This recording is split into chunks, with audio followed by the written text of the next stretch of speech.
sanctions which have been imposed on Russia, there are many aspects to the sanctions, but they are extremely wide-ranging. And one, which is, I think, to the best of my knowledge, has never been used, is, for example, that the Russian central bank's reserves, which are about, in fact, roughly the same as ours, coincidentally, about 600 billion, have essentially been impounded by the Western countries, in the sense that a large part of it has become unusable.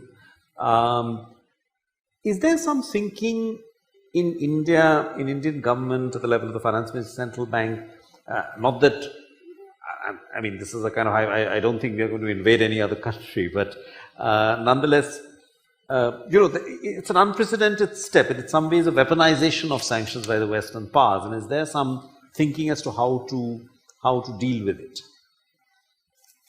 Well, we've been talking with countries in our bilaterals that there should be an immediate cessation of the war, and that it is only through dialogue and diplomacy that we can take the issue forward.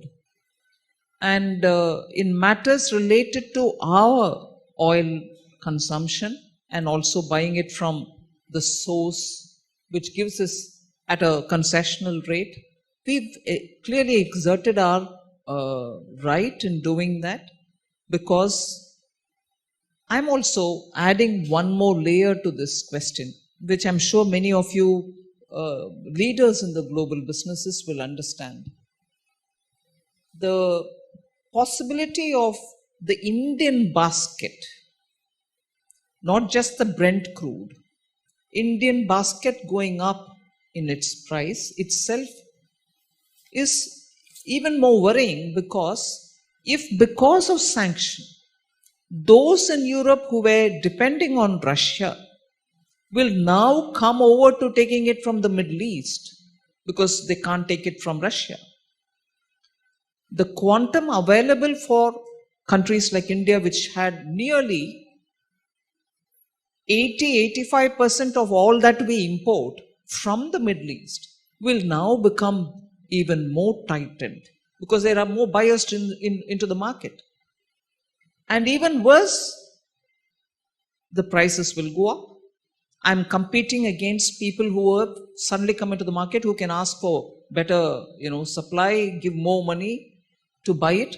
So the sanction has actually resulted in people rushing to alternative sources, and where countries like India are there for decades now, suddenly is going to be crowded in with more people who want to buy the same thing.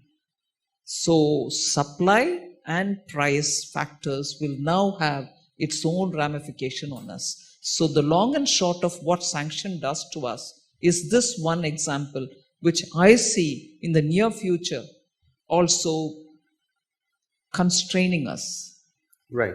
But, sure. But I just wanted to, it's also obvious that the range of Western sanctions in Russia only, as the war goes on, is only going to get tighter. Now they are, they've obviously, the European Union might soon stop oil imports. They say they're going to phase out gas imports also by the end of this year. We also do a reasonable amount of trade in Russia. Over time, and I know the situation is dynamic and fluid, but will we essentially, what I'm asking is that will we fall in line with the Western sanctions, just as we did more or less when Western sanctions were imposed on Iran?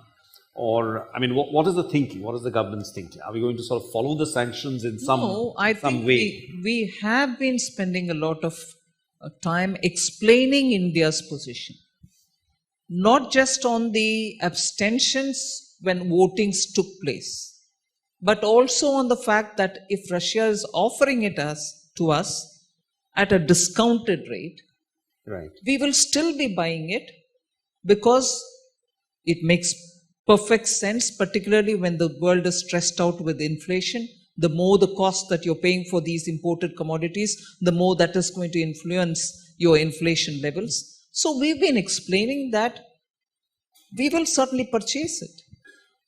And it is not as if it is something which is being said for the first time. It is, very many countries in the West are still procuring it from Russia. still procuring probably more than what they normally procure, I think we'll go ahead with what is good for the country. We need cheaper fuel. If it is available, why won't we want to buy it? We will buy it.